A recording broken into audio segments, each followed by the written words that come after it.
Hello, this is Dan Sigmund in Clayton Hall. We are here to finish a little series we had started, the $16 million of savings. This is part 3, the final part, and this has been an item that has been discussed quite heavily, and we would like to just present some numbers, some facts, some opinions even, that relate to this $16 million in savings, because we have to know if this is something that is absolute, that we can bank on it. If you went to the bank, would they say, yes, we can put that on a line of savings and we can bank on this $16 million? Or is it a little relative? Is it a little squishy?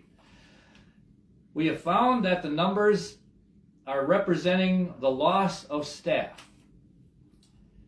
At minimum, I looked and it might be 9 or 10 people. I can't quite tell for sure, but there's going to be one custodian, one principal secretary, a special education instructor, 2 special education aides, 1 part-time cook, 1 reading specialist, and 1 part-time music instructor. So we're going to build this one site, this brand new school, and I've heard many times that this is to be able to enter into the next century, to modernize, to be a place that will draw young families in to want to be a part of, to have their children go to this school. So the emphasis has been on an increasing enrollment. Now, I have been an advocate of the fact that Dodge County is in a negative population growth, and we're getting older. That portion of our county is retired folks is getting larger, and the young families are not growing by leaps and bounds. So I don't personally foresee substantial growth in membership. I don't know what you think, Clay. No, I don't think so either. So we aren't advocating what is going to happen, but if we assume as true that we're going to see this growth in student enrollment in our honor school district, how is that going to maybe negatively impact the 16 million that we are being presented with? So it's just a quick little ideas on that. Let's talk about what was the first one here. We're going to be building a school that's housing, they say, what, 400 students? It has the capacity. Capacity. So it's being built with a little reserve already in, but once it gets full, we're going to have a greater workload for the staff. And some of that staff are those who we have let go right now to bring forward the $16 million in savings. A custodian, for instance. I find it ironic we're eliminating 1 full-time custodian because we have 1 in each school building. But now this new school building is only going to be 4,000 square feet smaller than the 2 school buildings that were independent. So if we needed 1 full-time in each place just to get the work done, how is 1 full-time custodian supposed to get everything done? I don't think they were playing checkers, half the day. So that's a little iffy. I'm not sure about that, but I think they're going to have to maybe get some part-time help in custodial work, and that's going to negatively impact what's going on there over that 20-year period.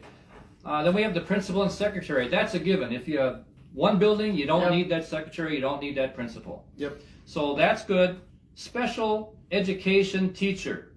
If growth occurs, we're going to have more demand for some special ed.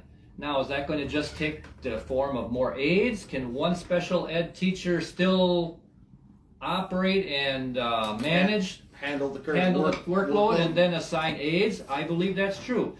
So I have taken the pay for the aides and calculated what we would lose from that 16 million if we had to get these aides 2 or maybe more back.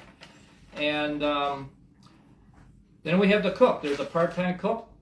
Well, the new facilities probably will be a little more efficient, more user-friendly, so maybe they can do the job fine even if it does get bigger. I'll give them that too.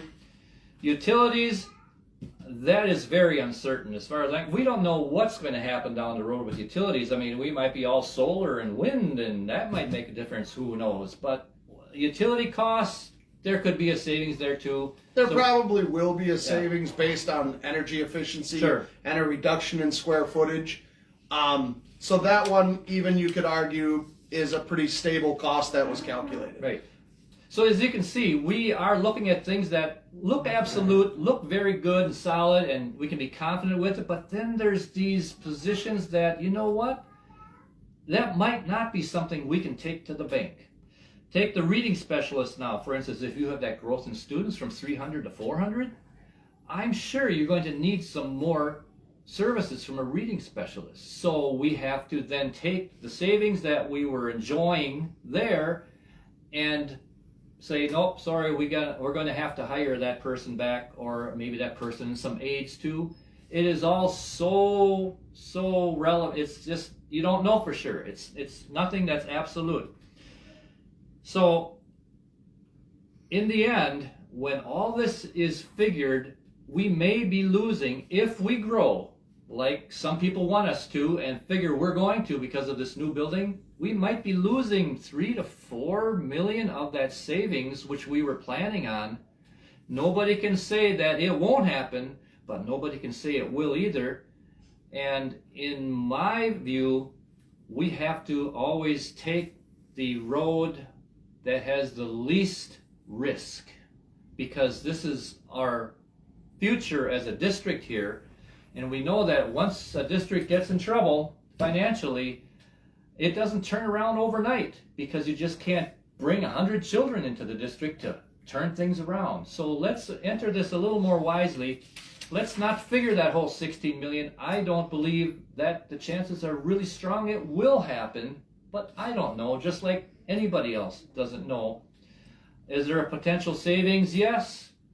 Is there absolute savings? I say no. And that's all I'm doing, is raising a yellow flag. Caution, slow down. We can't just run blind into this situation, because many times construction costs get more than is budgeted. I often hear about construction projects going over budget. I'm sure you have too. And savings that we're budgeting for, they can be less. And if it splits this way, we are going to be stuck in the middle in a lot of trouble. So let's take our time on this. Let's wait.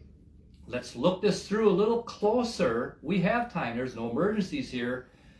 And see if we really want to bank on that 16 million, if we really think we're going to be growing because of the new facilities and the modern classrooms and green spaces and independent study sites and all those good things. Is that going to really help us out here? So let's make this something our children will want to stick around and be a part of. And let's do it the wise way. What do you think, Clay? Sound okay? I agree, Dan. You know, again, what we're trying to do here is be devil's advocate. We're trying to play both sides of this to say, Dan and I both believe that the district will not increase in enrollment, but I've been wrong before. So we're trying to point out, if that scenario did happen the other way, how it might play out. And I'm not saying that's how it would play out. We're saying that's how it might play out. And that the increased savings from a reduction in staff would no longer apply, because with an increase in students, we'll have to increase the staff again. So we're just trying to be open and say these are the things we're considering. We are considering both sides of this coin. We're looking at both sides of this. We're trying to be objective in all of the things that we're saying.